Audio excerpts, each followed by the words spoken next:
Olá, o Fenô na Rede está de volta e hoje a gente tem a grande honra de receber o querido mestre dos mestres, Nishad Chekenian.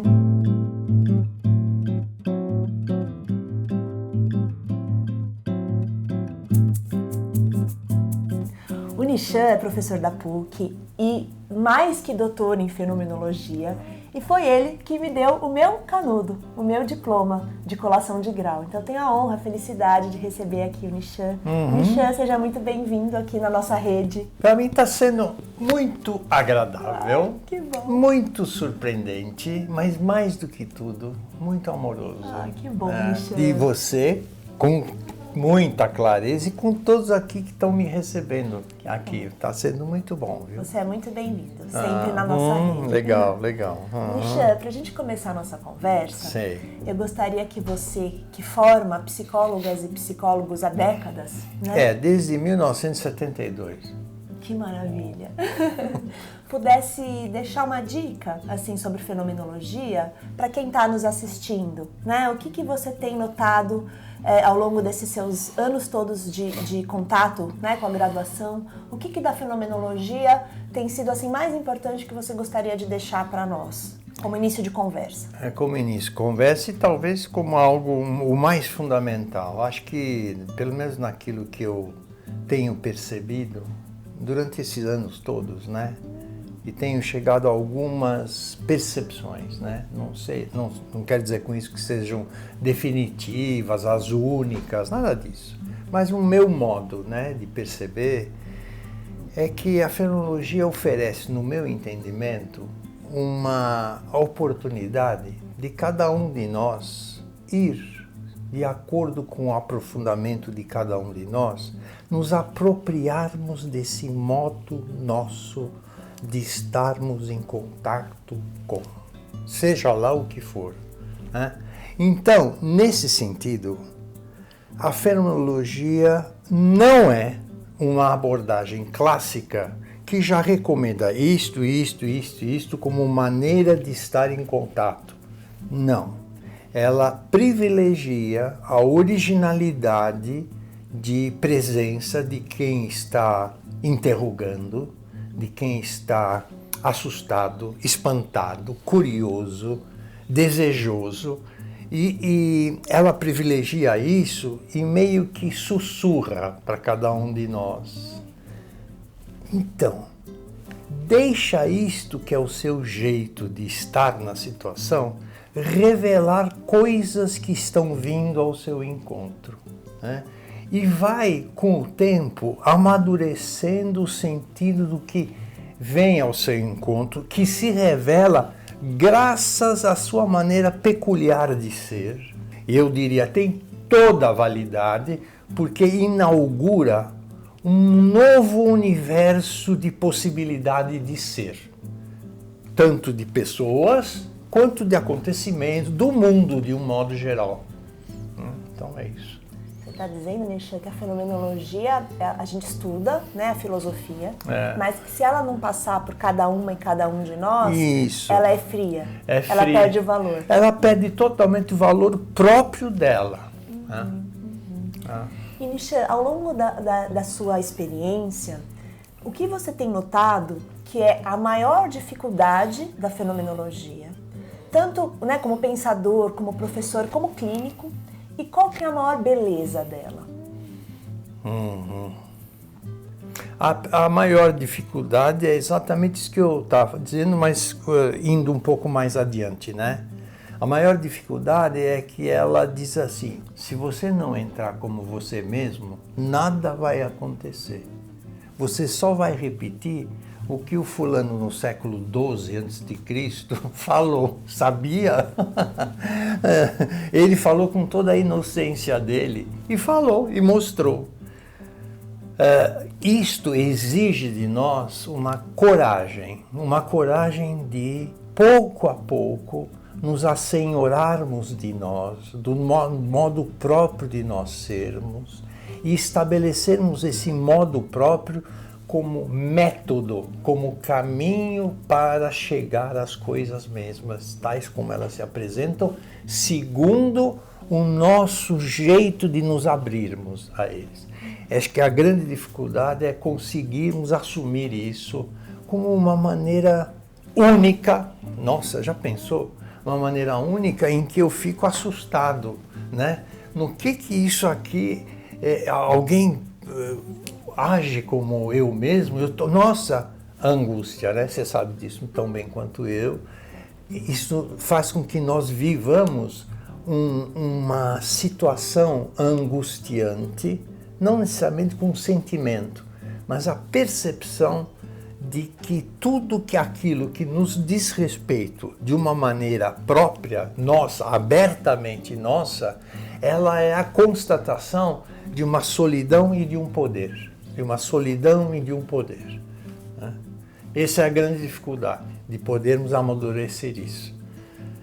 E a grande, digamos assim, o que isso nos oferece, eu diria assim, numa boa, uma felicidade e uma tranquilidade de podermos ser nós mesmos e podermos compartilhar com os outros de uma maneira consequente, de uma maneira própria, que o outro nos ouça, goste de nos ouvir, e aí o outro é provocado, sabe, a também se apresentar e colocar coisas dela e tornar, portanto, o convívio das pessoas entre si algo realmente consequente e não a repetição de valores para tentar, digamos, coagir o outro a ser como eu, e enfim, toda essa coisa que é o modo mais impróprio, né, de cada um de nós ser.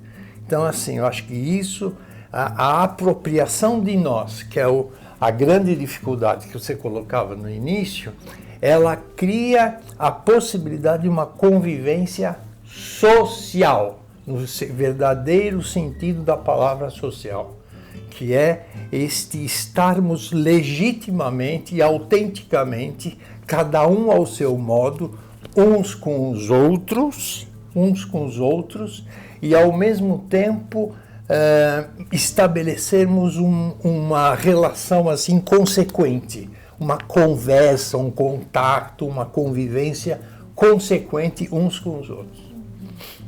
Não sei se eu estou sendo claro. Não dá para passar por nós, né?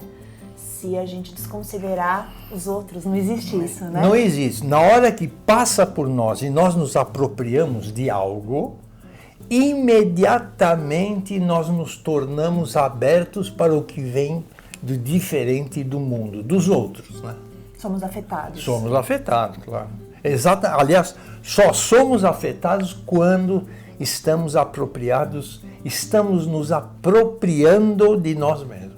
Senão ficamos alheios. Alheios a nós e ao mundo.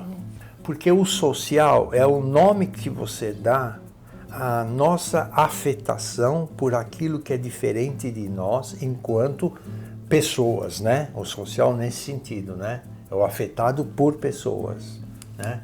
E essa afetação, ela se dá no instante mesmo da nossa constituição como nós mesmos. Não é um acontecimento posterior. Eu estou lá todo formadinho, de vez em quando eu vou dar uma volta no mundo e encontro outras pessoas. Não é assim, né? Eu, para viver o meu amadurecimento como eu mesmo, vivo no encontro com os outros, no choque com os outros, né? Enfim, com tudo aquilo que diz respeito a nós estarmos uns com os outros, que inclui também uns contra os outros. Né? Não necessariamente harmônico. Exatamente. Harmonicamente. Mas eu acho que o social é uma palavra-chave para, digamos, designar a natureza essencial do ser aí, do humano. Não tem ser humano sem social. Não existe isso. Tá? Então eu acho isso fundamental de ser ressaltado. E nesse percurso, né, aqui no nosso canal, ele é feito, né, para psicólogas, psicólogos, mas não só, exato. Mas principalmente nesse percurso todo que podemos viver como pacientes e também como terapeutas, né? e que tem que passar pelo nosso estômago, né, Nishan? Senão vai ser refratário, vai ser algo vazio, né? Aliás, se vem ao nosso encontro e nós recebemos, é porque passou pelo estômago. Passou pelo estômago, exatamente. Qual que é o lugar que você diria, pensando nessas pessoas que estão se apropriando, tentando chegar perto da fenomenologia, qual que é o lugar das leituras, da filosofia nesse processo? Como é que você vê isso, né? A importância das coisas que a gente lê, dos filósofos que a gente lê, como é que entra nesse processo de apropriação?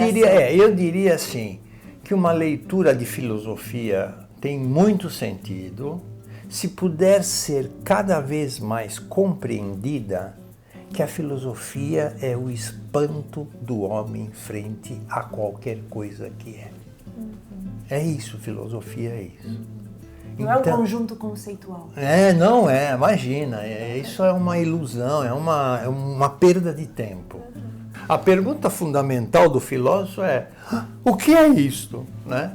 E aí ele vai tentando ir se aproximando de algo estranho, diferente, nunca visto. Espantoso. Sabe? Espantoso, sabe? Então Nishan, é isso. Nesse sentido, você acha, eu imagino que podemos ir por aí, né? Como nós da fenomenologia estudamos como base filósofos e não teorias psicológicas, a gente lê para ficar mais sensível ao espanto. Ao espanto, perfeito. Porque se fosse uma teoria, a gente leria para acumular conceitos e aí vai para o outro lado. É isso? É exatamente isso. E acumular espanto, legal, nunca tinha pensado assim. Acumular espanto é ótimo. Não conceitos, mas sim espantos. Espanto, eu acho bem legal, porque isso é que torna possível a apropriação que eu falava no início de nós por nós mesmos. Porque esse espanto só surgiu porque eu me abri de um certo modo para o mundo.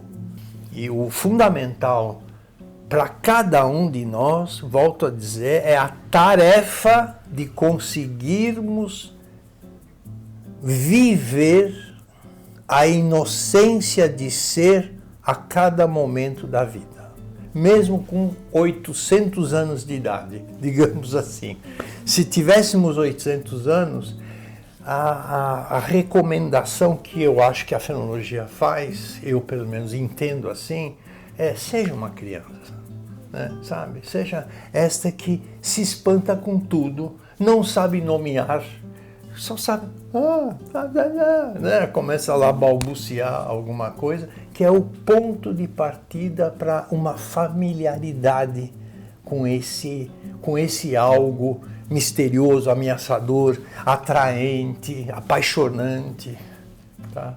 Eu estou pensando aqui nessa imagem, né, do deixar se espantar, né, o não saber, mas não o saber chucro da ignorância, né, é um não saber cuidado. Né? Fico pensando nesse modo em relação à abertura clínica, né, o quanto que às vezes uma teoria ela pode fazer com que a gente fique preso num conjunto conceitual, que a gente fica no alto de um saber, né? E essa postura que você está falando é o contrário disso. É o contrário. É um se abrir porque não sabe e está aberto a se espantar com o que surge ali. Exatamente, isso mesmo. Que é a postura da fenomenologia. E Nishan, você gostaria de comentar com a gente temas ou assuntos que têm sido mais presentes nos seus estudos, nas suas reflexões nos últimos tempos? Eu vou falar uma das coisas que me causou espanto. As colocações que alunos, Maíra, do segundo semestre do primeiro ano, fizeram a respeito de si mesmos, de Fenô, você não imagina. Eu pedia para eles para ser um elemento, né? A partir dos sonhos que o Peirce e o Boss apresentam. A descrição que eles fazem é maravilhosa, assim, digna de constar como uma obra que testemunha, assim, realmente aquilo que é o que nós estamos conversando a respeito da fenomenologia, é entrar em contato com aquilo que se apresenta e compreender o que é ser aquilo, sabe? Aquilo ou aquele. No caso, são objetos. Então, Nishan, você está contando para mim, você está me dando notícias de duas coisas, me parece. Né? Se fizer sentido, a gente desenvolve mais um pouquinho por aí. O modo como os alunos são tocados pela sua aula, né? Nessa relação professor-aluno que eu tive o privilégio de viver ao seu lado, e foi assim que eu me apaixonei pela fenomenologia, através das suas mãos. E também o modo como esses alunos são tocados pelos sonhos, né? Pelo modo como os sonhos são apresentados a eles, através de você, da leitura do Boz e do Pearls, mas que passa por você. Que eu acho que é uma leitura muito bonita que você faz, que eu gostaria que você, assim, se for inspirador para você, comentasse um pouco, né? Os sonhos para a fenomenologia, como é que você vê isso? É uma das maneiras de nós estarmos sendo, né? Ele não tem apenas o caráter de ser, digamos, dicas, né, que nós mesmos damos a nós a respeito da nossa vida acordada, digamos. Esse é o geralzão, né, da consideração do sonho. Ah, o sonho então está dizendo que isso, aquilo, que eu devo fazer isso, aquilo, ou estou fazendo assim, assado. Pode-se também pensar nisso, sim, mas o sonho tem uma riqueza própria de nos oferecer um modo de estarmos na vida num modo de sonho, sabe? E aí é um tesão isso, sabe? Porque você vive num clima, num jeito, em possibilidades que na vida acordada, elas não acontecem desse jeito, né? Em que o extraordinário, o desafio das forças físico-químicas, isso aí não... Você voa, você faz uma série de coisas, né? Eu acho que esta peculiaridade, essa, né, própria do sonhar, nos oferece uma possibilidade de conseguirmos também curtir a nossa vida por vivermos daquele modo, sabe? E não é desprezando o que ele pode indicar em relação à nossa vida acordada, mas ele não é que ele mostra só, ele é um modo de existir. É uma experiência. É uma experiência vivida por nós. Que deve ser considerada com essa magnitude. Com essa magnitude. Não como um adendo. Um adendo não, ela indica as suas repressões. Não representa nada, Ele é, exatamente, Maíra. E aparece muito na sua experiência clínica, Nishan? Aparece. Muito. Os pacientes vão relatar. São convidados, eu recomendo, e aí eles vão trazer. Eu recomendo uma outra coisa que eu acho que é uma experiência, pelo menos em mim, para mim, muito interessante. Acho que para você também, para vocês todas, que é o quê? Eu sempre falo, olha, quando você sonhar, mas sem sonhar também, você está lá com você na tua vida, escreva. Como assim? Escreva o que você está pensando, o que você está sentindo. Porque o escrever tem uma peculiaridade que é diferente do pensar sobre. O pensar sobre, sem escrever, ele se esgota, digamos assim. O escrever, a partir de um pensar, ele começa a provocar nós mesmos a partir do que escrevemos. E começa a surgir mais ideias assim, que se relacionam com aquilo que escrevemos, e o texto começa a ficar muitas vezes caótico, é verdade, muito caótico. E se assim for que seja, né? E se for assim que seja, e outras vezes muito rico, revelador de aspectos que eu nem tinha antecipadamente percebido. Isso eu recomendo bastante para as pessoas. Né? Coisa rica, de poder se colocar diante de si através do papel, exatamente. das palavras, da construção. Isso aí. Bonita imagem. Nishan, para a gente ir finalizando, eu queria que você deixasse uma dica para as pessoas que estão nos assistindo, né? Assim, de como elas podem desenvolver, claro que isso vai passar pelo estômago de cada uma e de cada um, né? Mas ouvir uma dica do Nishan pode ser inspirador, né? o que a fenomenologia pode oferecer nesse percurso, né, delas, e o que você diria, né, se você pudesse falar assim, para uma pessoa recém-formada ou para um jovem estudante, e você tivesse essa oportunidade, como aquela Cartas a um Jovem Poeta, né, o que você diria? Que mensagem você quer deixar aqui para nós? Eu deixaria a seguinte mensagem que eu já deixo para os alunos, lá na PUC, para os pirralhos do primeiro e segundo ano. Cada um de vocês vai escolher a abordagem, o modo de ser psicólogo de acordo com aquilo que ecoar em vocês como dizendo respeito a cada um de vocês. Eu diria isso. E mais alguma coisa que você pensou, que você gostaria de compartilhar aqui? Sim, está muito agradável estar aqui. Que bom. Bom, posso finalizar? Pode, por favor, Maíra. Nishan, muito obrigado pelo convite, viu? Nós que agradecemos aqui da rede, né, que você tenha estado presente aqui conosco. Espero que a rede possa recebê-lo outras vezes para outras conversas. Para mim é um carinho muito grande, uma honra, né, ter você aqui, que sempre foi uma inspiração tão grande para mim. O Nishan, ele tem vários vídeos muito interessantes, com muitas palestras que ele deu. Eu vou deixar o link para o canal dele na descrição do vídeo, eu recomendo todos, são maravilhosos. E você que nos assistiu hoje, que acompanhou essa conversa, vou convidar todo mundo para se inscrever também aqui no meu canal, para acompanhar as próximas novidades. E Nishan, uma honra enorme. Muito obrigada por ter estado aqui com a gente. Para mim também. Uma honra pelo agradável de ter sido estar aqui. Muito obrigada.